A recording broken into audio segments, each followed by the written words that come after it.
This was China's rail network in 2008, and this is China's rail network today. Good morning to Dandong railway station.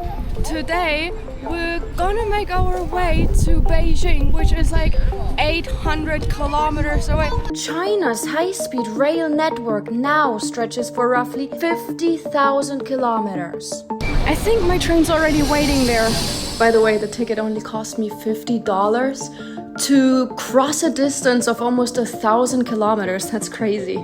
Over the past decades, China has poured billions of dollars into its rail network while generating little to no profit from it. Instead, China gained something far more powerful, a fully interconnected country supported by one of the world's most advanced and reliable rail networks, helping turn China into a global economic superpower. Just look, this is a train station. I am not in an airport. There are the robots waiting. Today, I'm taking the fastest currently operating bullet train in China during the busiest travel season of the year, the Spring Festival, when hundreds of millions of people travel home to celebrate Lunar New Year with their families. Let's find out how China's infrastructure handles passenger volumes on a scale that is hard to imagine anywhere else in the world. We're gonna try China's infrastructure in freezing temperatures and see how efficient it is. Oh, hi, ni hao. Hi, ni hao. So let's go, there's the entry. Okay, this is a lot of traffic. Are we gonna make our way through here? Ooh. Let's head in here.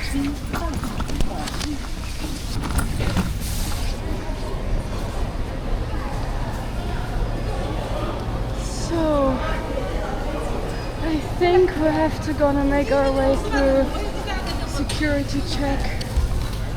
Ni hao. As a foreigner, the automated ticket checks don't work because I have a foreign passport, so I always have to get the manual check here because the ticket is tied to your passport. Okay. 谢谢. Next step, security check.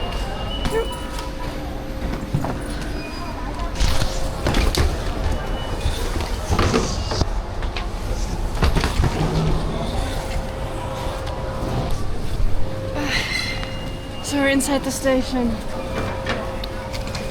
The funny thing is, usually when I come to China, it is like way too hot in the summer. This is the first time I come in winter, and it is actually way too cold in winter. I need so much gear. I have so much stuff with me for these freezing, icy, cold temperatures.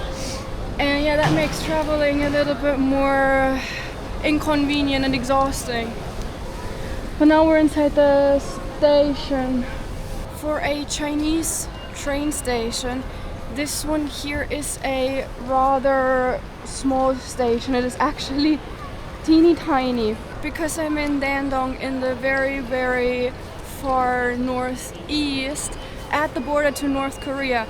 If you're curious about the city and the border to North Korea, check out my last video. But yeah, this is a very small train station, so it is easy to navigate. Though Beijing, as the capital, is huge and massive, and I am not exactly sure how the situation will be right now during the Spring Festival travel rush and in freezing cold temperatures, because in Germany, for example, we have bullet trains, but in these temperatures they fail. The tracks freeze, the trains don't run, the trains are always late anyways, so I'm super curious to experience how China handles this travel rush in this cold temperatures with millions of people traveling on the train each day. My train up there just turned blue on the screen, so let's head over there. Luckily this train station only has 2 gates, so that makes it easy to find the right one. Everyone's already lining up here. But I think again I have to use the manual line with my foreign passport here. So let's get to the manual ticket checking. G178, that up there is my train. 你好，这个吗？到北京吗？ Beijing, Beijing. 对对。Okay, let's head in there.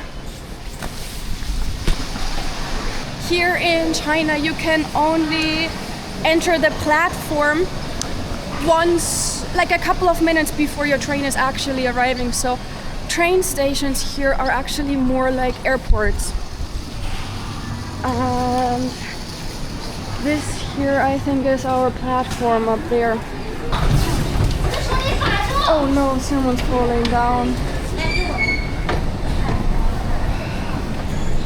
The good thing though is at least you cannot accidentally go to the wrong train, because you can only enter the one platform where your train goes. I think my train's already waiting there. Kids, there's another train over there.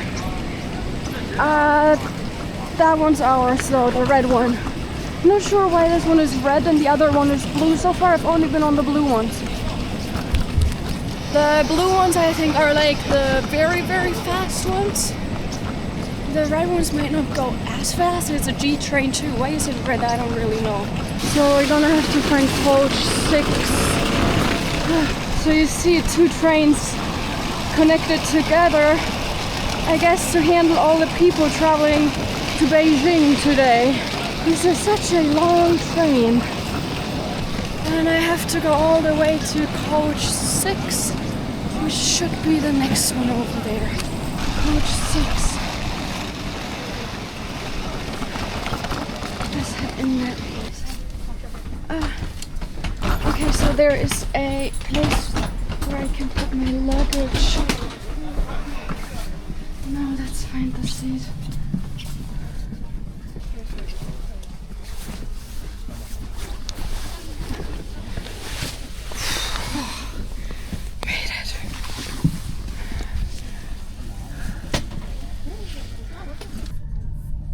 And we're leaving. Of course, exactly on time. Ladies and gentlemen, welcome to take this train. The next stop is Dandong railway station. We are on our way to Beijing, and I just did my quick research. We are on the newest train model here, the CR400AF. That's why it has a red stripe. This train will go at a speed of 350 kilometers an hour, and we're gonna travel a total of 819 kilometers down to Beijing within less than 4 hours. That is crazy. It's almost like flying. And as you can see, there are like so many tunnels here. There's like, the landscape is really mountainous. And one crazy thing about the infrastructure here in China is just the terrain, how mountainous it is.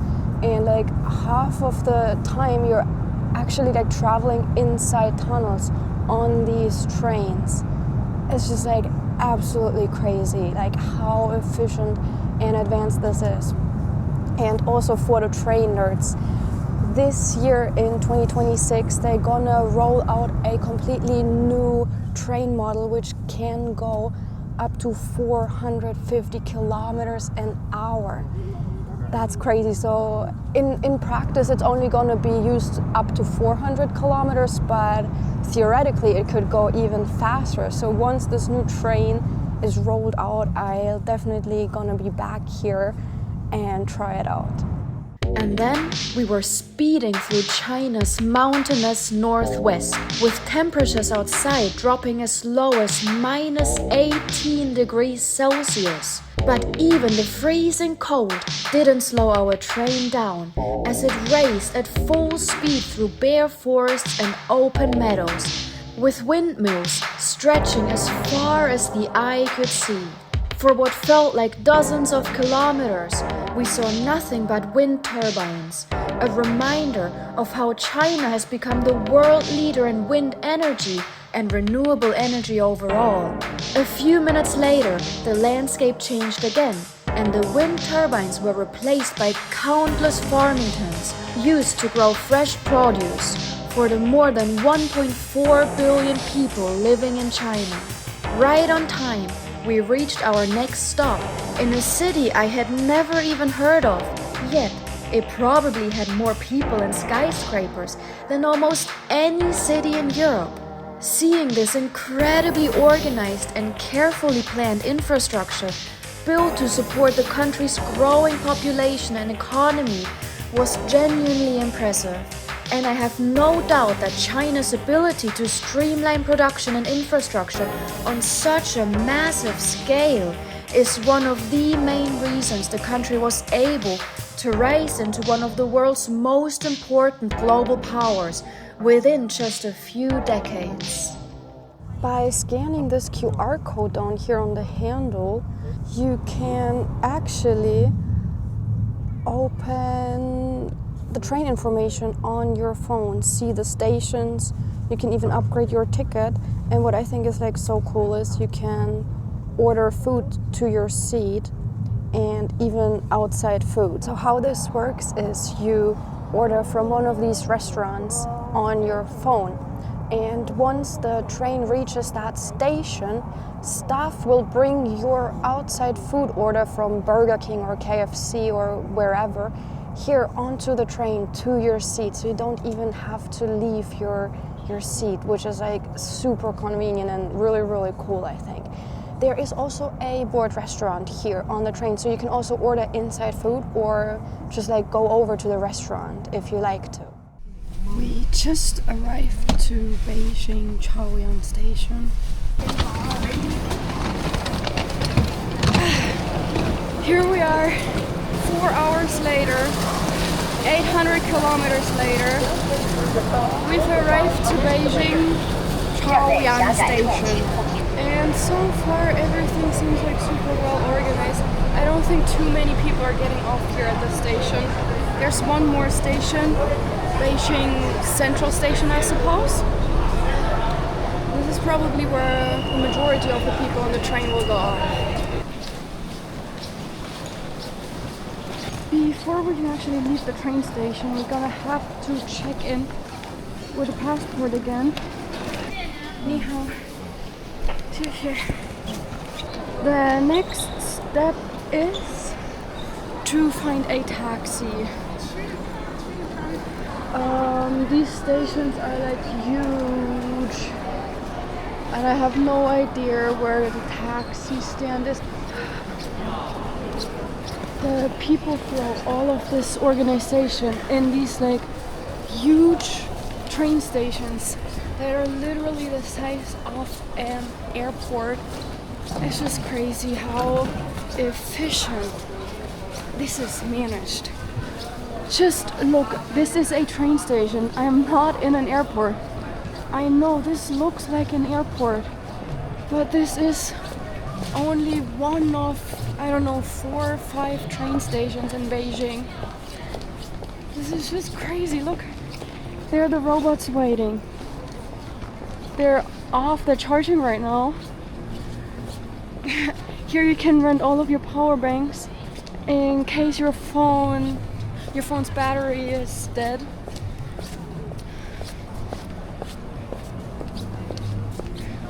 Over there, this is the subway entrance. But with all of my stuff, I think I'm just gonna try to take a taxi today. This is crazy. This is just so efficient. There's like dozens of taxis already lined up out there, all waiting to pick up passengers that just arrived from Dandong, from the border with North Korea, here to the capital, Beijing.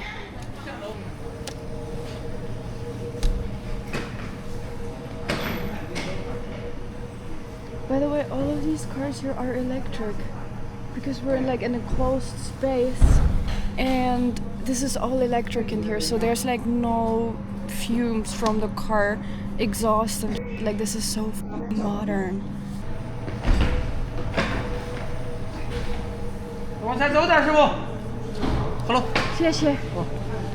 And then I drove through this maze of white underground tunnels in my electric taxi. Good morning to Beijing. Yesterday we arrived here on the bullet train and it was a really cool experience, and I might sound like a nerd now, but I'm actually really excited for this new train model to be released so I can try it. So I'll definitely be back here sometime this year. And now it's time to explore Beijing. So if you're curious what China's capital has to offer, check out my next videos.